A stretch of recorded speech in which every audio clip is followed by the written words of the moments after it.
Method में मैंने आपको एग्जांपल के लिए क्वेश्चन ले लिया जो एनसीईआरटी का ही एक एग्जांपल है। क्लियर? क्वेश्चन कह रहा है कि चेक ग्राफिकली, बोल दिया ना उसने स्पेसिफिकली कि आपको ग्राफिकली चेक करना है whether the pair of equation में नो सॉल्यूशन है, यूनिक मतलब वन सॉल्यूशन है या फिर इनफाइनाइटली मेनी सॉल्यूशन है। और अगर कंसिस्टेंट है, कंसिस्टेंट में कौन सी कंडीशन थी याद है, या तो उसका एक सॉल्यूशन होगा या मेनी सॉल्यूशन होगा। तो उसने बोल दिया कि अगर कंसिस्टेंट है तो उन्हें सॉल्व करना है ग्राफिकली। ओके, तो चलो फिर इस क्वेश्चन को करते हैं। ये आ जाता है आपका क्वेश्चन नंबर 1, चेक ग्राफिकली, बता दिया मैंने। ओके, सो स्टार्ट करते हैं। देखो दोनों इक्वेशंस आपको दी हुई है। एक इक्वेशन है आपकी okay x + 3y = 0, sorry 6, 2x - 3y = 12। अब जब भी हमारे पास दो इक्वेशन होती है, चलो एक इक्वेशन लिख लेते हैं ये वाली, ठीक है। अब उसके लिए क्या करते हैं, हमें ना दो पॉइंट्स फाइंड करते हैं। देखो हमारे पास जब तक दो पॉइंट्स नहीं होंगे तो हम इसका ग्राफ कैसे बनाएंगे, हमें कोई भी दो पॉइंट्स बनाने ताकि हम उनको जॉइन करके एक लाइन बना लें। क्लियर? इसी तरह इसके लिए दो पॉइंट्स निकालने के लिए वैसे ट्राई करते हैं हम कि 0 रख ले, बट नहीं मिलता तो उस केस में हम अलग देख सकते हैं, कुछ भी रख सकते हो। इजीली करने के लिए हम क्या करते हैं कि x को हम 0 रखते हैं। अगर x को 0 रखेंगे आप डायरेक्टली सिंपली यहाँ पे लिख सकते हो पुट x = 0। x को 0 रखोगे तो क्या मिलेगा, ये हो जाएगा आपका 0 + 3y = 6। क्लियर? तो यहाँ से जो 3 है ये 0 + 3y तो 3y हो जाएगा, तो y कितना हो जाएगा 6/3, तो y की वैल्यू आ जाती है आपकी 2।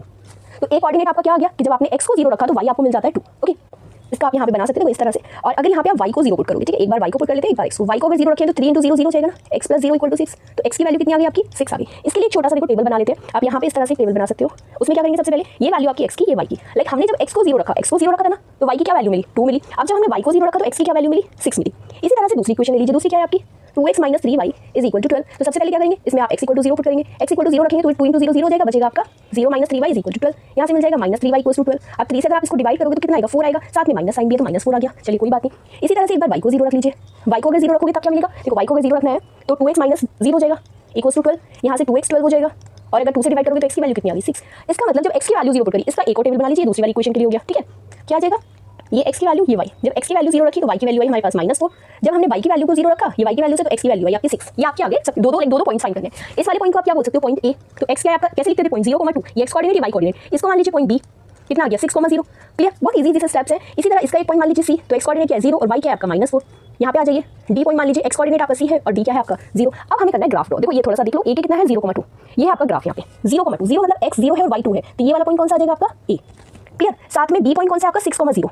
तो देखो 6 कहाँ पे है, x कोऑर्डिनेट 6 है और y आपका 0 है, तो ये आ गया आपका b पॉइंट। क्लियर?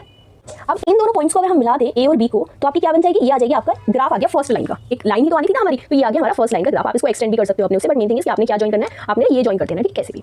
अब देखिए अब c और d से निकालते हैं। c क्या आपका 0, -4, तो 0 तो x एक्सिस पर और -4 y एक्सिस पर, ये आ गया आपका पॉइंट c। और d पॉइंट क्या है आपका फिर से 6,0, तो यही वाला सेम पॉइंट आपका क्या है d है। अब फिर से इनको ज्वाइन कर दीजिए c और d को। तो कैसे ज्वाइन करेंगे c और d पॉइंट को, यहाँ पे कर दिया। तो अगर आप यहाँ पे नोटिस करोगे, लाइक मैं इस लाइन को ऐसे बना दूँ, और एक्सटेंड कर दूँ, और इस वाले पॉइंट को भी और एक्सटेंड कर दूँ थोड़ा सा, तो आपको क्या मिल जाएगा।